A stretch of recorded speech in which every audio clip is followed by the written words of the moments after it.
ያው እኔም እንዳገሬ ቤተ መንግስት እየሰሩ ነው የሚል ወሬ ብዙ አላወራሁትም ግን ተቀብየው ነበር ቤተ መንግስት እየሰሩ ነው ምን ያለ ሌላ ነገር ላይ ትኩረት ቢያረግል ነበር እኔ ከዛ የሄድኩበት ቦታ ቤተ መንግስት አላየውም ትልቅ ከተማ ነው እየተሰራ ያለው ሌሎቹ እስኪጸዱ ሳንጠብቅ እዚህ ውስጥ ሌሎች እስኪጸዱ ሌላ ሁሉ አሁን የጀመር ነው ለተባለው አፍርሶ እንገንባ ማለት ሳይሆን በሚሻሻሉ ይሻሻል ሪፕሪዘርቭ የሚደረገው ፕሪዘርቭ ይደረግ የህዝቡን መብት ባስከበረ መልኩ የህዝቡን ተጠቃሚነት ባረጋገጠ መልኩ ኮንዶሚኒየሞቻችን ፌስሊፍት አርገውም ጭምር የተሻሻሉ የመጡበት ይላል አገልግሎቱ ጨምሩ ይሄ ያየሁትን አዲስ ከተማ ሊፕፍሮግ ማድረግ የሚያስችል ቴክኖሎጂ እስክትለማመድ ሳይሆን ፈጥረህም አምጥተህም ተግባራዊ ልታደርግበት የምትችል ከሌሎቹ ትልልቅ አገሮች ከደረሱበት ደረጃ እኩል መጀመር የሚያስችል ስራ እየተሰራ ነው የሚል እምነት አለኝ በገባኝ ልክ ይሄንን ማድረግ መቻል ማቀድ ይጠይቃል መፍጠን ይጠይቃል መጽሐፉም ስለ ፍጥነት የሚያወራው ይሄን አስቦ ይመስለኛል የኔ ምክር ይሄ ፍጥነት አዲስ አበባ ላይ ብቻ ተቆጥቦ መቅረት የለበትም ነው የዚህ ህልም ተጋሪ ሆኑ ሰዎች ባላበዛን ቁጥር የተወሰኑ ሰዎች ብቻ ባላቸው ህልም ላይ ተመስርቶ የሚመጣ ለውጥ እንዳልሆነ ታውቆ ይሄን ህልም መጋራት አንድ ነገር ሆኖ በተቻለ መጠን ግን ወደ ታች ሲወርድ አሳታፊ በሆነ መልኩ የህዝብን ጥቅም ባረጋገጠ መልኩ ሁሉንም ሊያካተት እንደሚችል መስራት አለብን የሚል ነገር ለማንሳት ነው የአዲስ አበባ ከተማ ማያቸው አንዳንድ ህንጻዎች አዲስ የተሰሩ ህንጻዎች ወርክማንሺፕ ላይ የተለየ ኳሊቲ መፈጠር እንደጀመረ የሚያሳዩ ናቸው የመጀመሪያ ያዩት ሳይንስ ሚውዚየም ነው አዲስ አበባ ውስጥ በሚሰሩ ህንጻዎች እንደዛ አይነት ጥራት ያለው ነገር አያለው ብዬ አስቤ አላቅም የሥራዎች ጥራት እየተሻሻለ ወርክማንሺፕ እየጨመረ ይሄንን ያፍታታን የተማር እንድንሄድ ከማድረግ አንፃር አዲስ አበባ ውስጥ መነሻ ማሳያም ስላደረጉት ነው ጠቅላይ ሚኒስትሩ ግን አዲስ አበባ ላይ ብቻ መቅረት የለበትም የሁላችንም ምኞት የሁላችንም ትግል መሆን መቻል አለበት መፋጨት ካለብን እዚህ ላይ ብቻ ተወስኖ መቅረት የለበትም በሚል ነው ያለፉት 100 ዓመታት ሺህ ዓመታት ወቴቨር ቁጥር እንስተው ታሪካችንን ስንገመግም የሚገባንን ነገር ማግኘት ሳንችል ቀርተን አሁን ባለንበት ሁኔታ ውስጥ ያስገቡንን ነገሮች በትክክል መመርመርና ለነዚህ ብቃት ያለው መፍትሄ ለማስቀመጥ የሚያስችል የሐሳብ ሽርሽር ማድረግ መቻል ነው ከዚህ አንፃር ዋናው ትኩረታችን አስተሳሰብ ላይ መሆን አለበት ብሎ ስለሚጀምር በላላይ ማዋቅራችን ላይ የሚታዩ ችግሮችን መፈተሽ አለብን ብሎ ስለሚጀምር ፈለግንም አልፈለግንም በዝርዝር ጉዳዮች ተግባባንም አልተግባባንም ሀገራዊ ማዕቀፍ ሆኖ ሊያገለግል የሚችልበትን ዋነኛውን መሰረታዊ ቁም ነገር አሟልቷል የሚል እምነት አለኝ የሀገራችን ችግር ያሳሰብ ችግር ነው የማህበረሰብ ትብብር ላይ ተመስርተን የሀገር ቀጣይነት ለማረጋገጥ በሚደረግ ጥረት ውስጥ የላላይ መዋቅር ለውጥ ቅድሚያ እንስጠው የሚለው አይ ቲንክ ትልቅ መነሻ ነው የሚል እምነት አለኝ በዚህ ጽሁፍ ውስጥ የራስን አቅም ስለመጠቀም ሚዛን ስለመጠበቅ ስላቃፊነት መደፍጠጥን ስለማስወገድ ጥቅል ፍረጃና ጽንፈኝነትን ስለማስወገድ የተነሱት ነጥቦች የሚጣል ነገር የላቸው በገበያና በመንግስት ሚና መሃል ያለውን ሚዛን ከመጠበቅ አንፃር የተነሱ ሐሳቦችም የዛን ያክል የሚያስኬዱ ናቸው አንድ ሐሳብ ከመጣ ይምጣ ሀገራዊ ማዕቀፍ እንዲሆን ከተፈለገ አንደኛ የሀገሪቱን ችግሮች በውል መረዳት መቻል አለበት ሁለተኛ የህብረተሰቡ መስተጋብር የኮንፍሊክት ዳይናሚኩን በትክክል መገንዘብ መቻል አለበት በውልና በግል መብቶች መካከል ያለውን ባላንስ በትክክል ማሳየት መቻል አለበት የጋራ እሴቶችና የፔሪፌሪ ስሜት የወለዱ ጉዳዮችን በትክክል ነቅሶ ማውጣት መቻል አለበት ሁሉንም የኢኮኖሚ ዘርፎች በትክክል ተረድቶ ወደ ፖሊሲ ማዕቀፍ አሳታፊ በሆነ መልኩ ለማውረድ የሚያስችል ዝግጁነት ማሳየት መቻል አለበት በመንግስትና በግሉ ዘርፍ የተናጠልም የትብብርም ኃላፊነቱ ላይ በግልጽ ማስቀመጥ መቻል የኢትዮጵያን የሥራ ባህል የኢትዮጵያውያንን የሥራ ባህል ግምት ባስገባ መልኩ ይሄንን ለማሻሻል የሚያስችሉ ነገሮች መጠቆም መቻል አለበት በዚህ እኔ ባስቀመጥኳቸው መዘርዝሮች ሲታይ መጽሐፉ እነዚህ ነገሮች እስካሟላ ድረስ ሀገራዊ ማዕቀፍ ሆኖ የማያገለግልበት ምክንያት የለም በየመግለጽ ፈልጋለሁ ቅድም ወንድሜ ጌታቸው እንዳነሳው አዲስ አበባን በሚመለከት እየመጣ ያለው ለውጥ ምንም ጥርጣሬ አይግባችሁ በጥቂት ዓመታት ውስጥ በድፍን አፍሪካ ምሳሌ ተደርጎ ይወሰዳል። ምክንያቱም በራስ አቅም በራስ ገንዘብ ባጠረ ጊዜ ከመቆሸሽ ከጨለማ ልምምድ የወጣን ከተማ ለዜጎች ምቹ አድርጎ መስራት እንደሚቻል በተግባር ያሳየንበት አንዱ ስራ ስለሆነ ለብዙዎች ማስተማሪያ እንደሚሆን ጥርጥር የለውም። እግረ መንገድ የጌታቸውን ኮንሰርን ለመጋራት ምንም ነገር በቤታችን ጀምረን ቤታችን ላይ ማብቃት የለበትም። የኛ ሞቶ ያኔ ጌታቸው ወጣ ብሎ ነው እንጂ ከቢሮ እስከ ከተማ ከከተማ እስከ ሀገር ይል ነበር። ቢሮአችን፣ ግቢያችን፣ ሰፈራችን ከዛም አዲስ አበባችን ያልነው ነገር ግን ዛሬ የኛ ስህተት ሆኖ ይሆናል እንጂ ወንድሜ ጌታቸው ቢሾፍቱ፣ አዳማ፣ አርሲ ነገሌ፣ ሐዋሳ፣ አርባ ምንጭ፣ ሶዶ፣ ጅማ ብትሄድ ደቡብ ምዕራብ በዚህ እንቅስቃሴ ውስጥ በራሳቸው ልክ ሲንደፋደፉ ታያለ። ወደ ምስራቅ ብትሄድ ሐረር፣ ድሬዳዋ፣ ጅጅጋ በሚያስደንቅ ፍጥነት ራሳቸውን እየለወጡ ይገኛሉ። እኔ ከጌታቸው ጋር የምጋራው የብዙዎቻችን እምነት እንዲሆን የምፈልገው መንግስታትን የሚገለው ሰልፍ ግራቲፊኬሽን ነው። አዲስ አበባ ላይ 1% ለውጥ አመጣን ብለን እምንመጻደቅ ከሆነ አናድግም።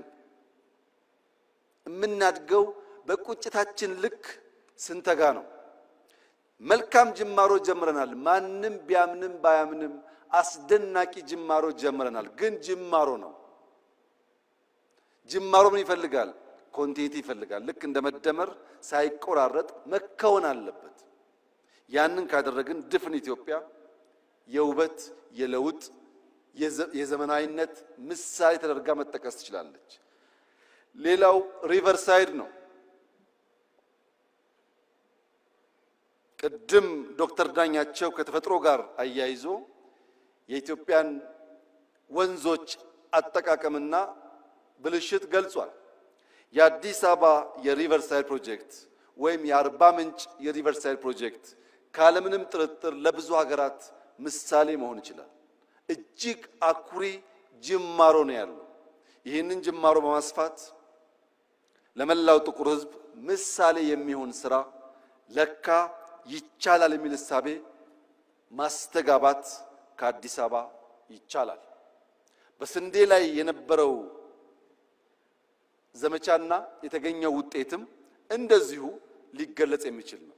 ስለዚህ እኛ ኢትዮጵያውያን ከተደመርን በጋራ ለመስራት ከወሰን እንችላለን የሚለውን ነገር ለማየትና መዳረሻችን የሚያጓጓ ነው። አያስተኛም። የኢትዮጵያን ብልጽግና ማየት፣ የማትረዳ ኢትዮጵያን ማየት፣ ውብ ኢትዮጵያን ማየት እንቅልፍ የሚነሳ ጉዳይ ነው። ይህ ጉጉት፣ ይህ ፍላጎት በታሪክ ካየነው ስብራት ወደ ምንፈልገው ራዕይ ለመድረስ እንዲሁ በዝላይ ብቻ ሳይሆን መንገዱን በትክክል መቀየስ ይፈልጋል። ሶስተኛው መንገዱ ነው። እንዴት ብንጓዝ ነው ያን የሚያጓጓ ራዕይ ልናሳካ የምንችለው? አንደኛ ከውስጥ ወደ ውጭ በማየት ነው። የኢትዮጵያ ክርስትና፣ የኢትዮጵያ እስልምና ለዓለም የሚያስተምረው ትርፍ ዕውቀት ያለው እንጂ ከዓለም የሚናፍቅ ሊሆን አይችልም። ምክንያቱም ክርስትና ተጀምሮ በ30 ዓመቱ ገደማ ነው ኢትዮጵያ የገባው። እስልምና ተጀምሮ በተጀመረበት አገር ሳይስፋፋ ነው ኢትዮጵያ የገባው። 1000 ዓመት የደለበ ዕውቀት ያላት ኢትዮጵያ ለማስተማር እንጂ ከሌሎች ለመማር የምትጓጓ መሆን የለባትም። ከውስጥ ወደ ውጭ ማየት አለብን። ከውጭስ መማር አለብን። ያለፉን የቀደሙን የሰለጠኑ የፈጠሩ ሀገራት አሉ። መማር አለብን። መቅዳት የለብንም። መማር ነው ያለብን።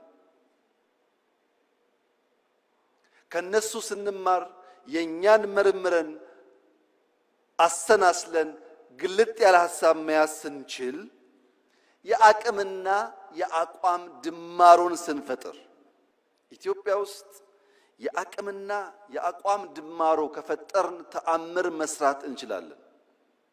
የአቅምና የአቋም ድማሮ ግን መፍጠር አስቸጋሪ ሆኖ ለሚታየን ዜጎች የዛሬው መድረክ በቂ አስተማሪ ይመስለኛል።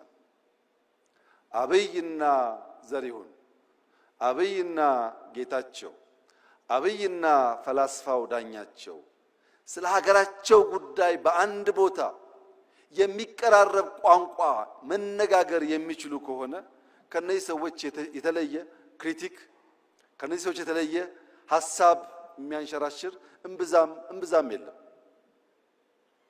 ዳኛቸው ማለት እድሜ ልኩን በመተቸት በመቃረን ሐሳብ በማመንጨት በመጠየቅ የራሱን ስራ እስኪሰዋ ድረስ ተጋድሎ ያደረገ ከቤተሰብ እስኪቃረን ድረስ ተጋድሎ ያደረገ የረጅም ዘመን የበቃ ምሁር ነው።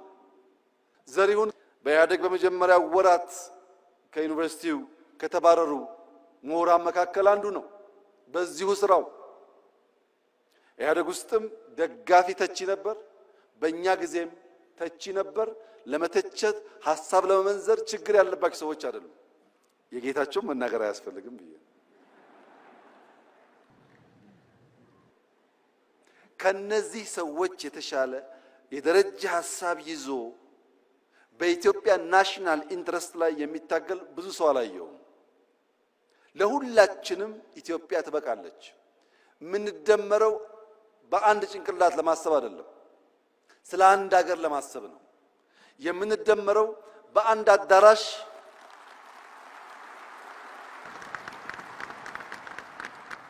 አዳራሽ ተወያይተን በዚያው አዳራሽ ሐሳብ ለመቋጨት ብቻ አይደለም። ከአዳራሽ ውጪ የሚንሸራሸሩ ሐሳቦች ካሉ ለማድመጥ ዝግጁ በመሆን ጭምር ነው። የተከበራችሁ ታዳሚያን፣ በኢትዮጵያ ታሪክ እንደዚህ ዘመን ሁሉም ሰው ተናጋሪና ተንታኝ የሆነበት ዘመን አልነበረም። አንዳንዴ ለቀደሙት መንግስታት ሳስብ እንደዛሬ ፌስቡክ፣ እንደዛሬ ዩቲዩብ፣ እንደዛሬ ዝም ብሎ መናገር ቢቻል ኖሮ ምን ያደርጉ ነበር እያልኩ ፈራለሁ።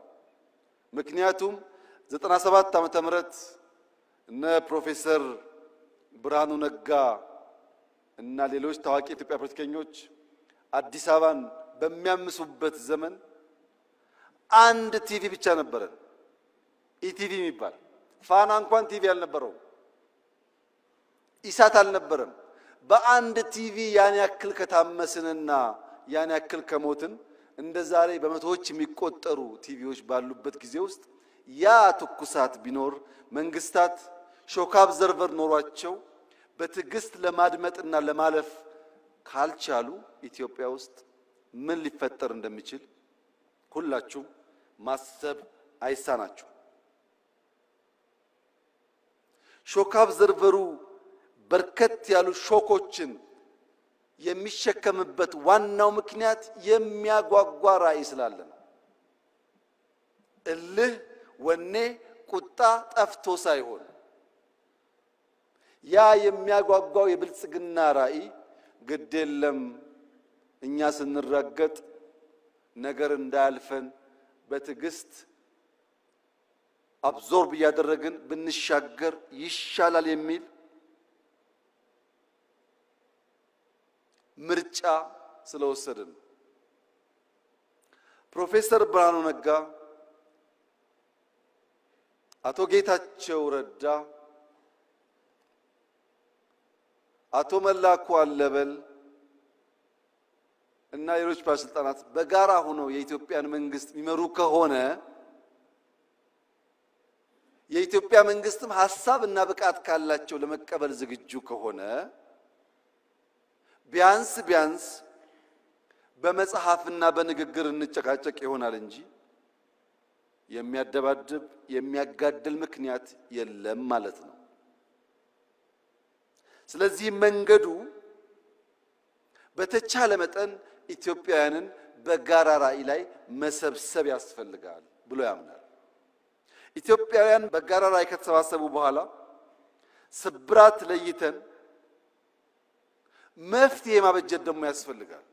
የኢትዮጵያ የእድገት ጉዞ ስብራት፣ የኢትዮጵያ ፖለቲካል ችግር ስብራት ዋነኛው ጉዳይ የጥላቶቻችን አጀንዳ ነው። ይሄም መለያየት ነው።